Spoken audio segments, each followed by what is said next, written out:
Hello, everyone. This is the webinar portion of our PLC this evening, the online station work. So we're going to be looking at, you're going to be watching a teacher, using grouping and some group structures, and then also we're going to look at modeling as a teaching strategy. So you'll want to watch this and also pause it from time to time, and I'll cue you when you need to do that, and have your slide deck open also to be able to get to some of the documents I'll be talking about. So our first station is a grouping analysis. So you'll want to pause the video and click on this link and watch a former Aspire teacher as she walks her 7th graders through the use of group roles and group evaluations, similar to what we did previously in the first part of the PLC.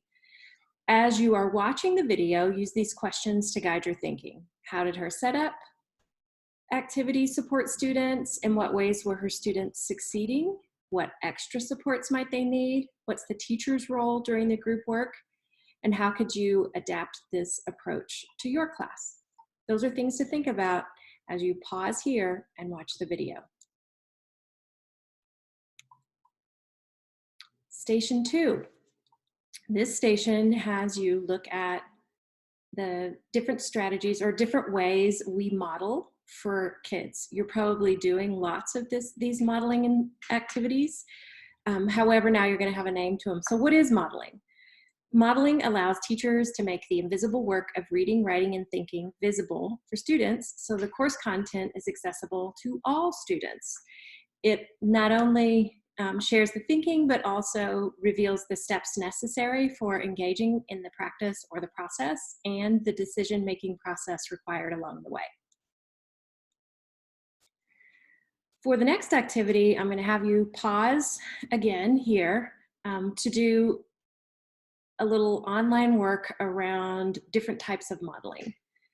So what I'd like for you to do is click on this link, which opens this document, which has a description of each of the different types of modeling. As you can see, disposition, task and performance, metacognitive, modeling as a scaffolding technique, and student-centered modeling. What I'd like for you to do is read about each of the different types of modeling, and then in the box next to it, mark in some way each type of modeling that you think you're currently using. You can mark it in any way you want, through write a little blurb, an emoji, mark an X, whatever. Change the color of your, each person change the color of your font so we can see where one thought ends and the next thought begins. And then put a question on things you'd like to know more about. As you're reading about the different types of modeling, think about what it might look like and sound like in your content area. Now you can push pause and go to that document and do that piece. Now that you know the different types of modeling, it's your turn to see if you can identify what this is. A high school music teacher at Frederick High School. He's a former Aspire ALC. And he's using modeling. He's using actually a couple types of modeling in this clip. So again, this is time to pause the video and click on this slide to watch this video sample for you. And then as you're watching, see if you can name those two types. And then don't peek, but at the very bottom of this slide, you'll see which ones he's using. So now pause, go and watch that video and see if you can identify the type of modeling this teacher is using.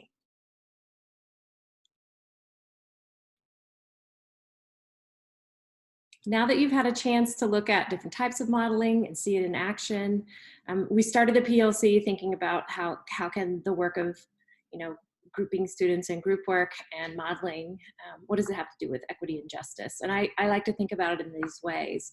If we think about Nasir's 4 points of equity and creating equitable classrooms, disrupting patterns of power and control, who gets to model? Oftentimes there's only a few certain sets of kids who get to model. So who gets to be the model, and what kind of worker participation and behavior is valued as a model? Something for you to think about.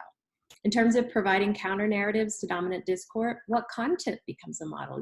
Some of you have more choice than others in creating the content and what you can put in there, but what content becomes a model? You can also think about, maybe some of the tricks and tips you learned in the Queer Endeavor PLC also, the Saturday event we had.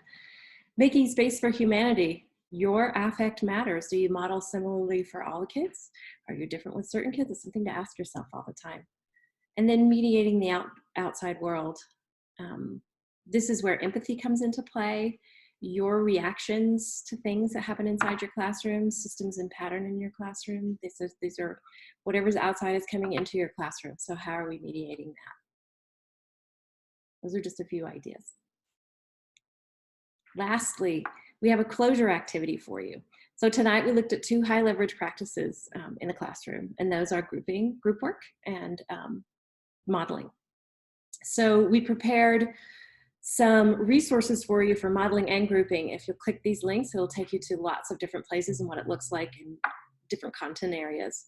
And as a final activity, we would like for you to share your thinking about these practices, either, and you're going to be using this document. So you can either write in this document, download, make a copy for yourself. You can write in this document and share it with Dane and I. Or if you're a better talker, then I created a Go React activity called PLC number 2. And you can use, again, this document to kind of guide your thinking. These are your talking points, and you can share your thinking via video. So you have 2 choices. You can either write your responses or video record yourself talking through your responses. Either way, share what you choose by Sunday, March 1st. Thank you so much for joining us tonight.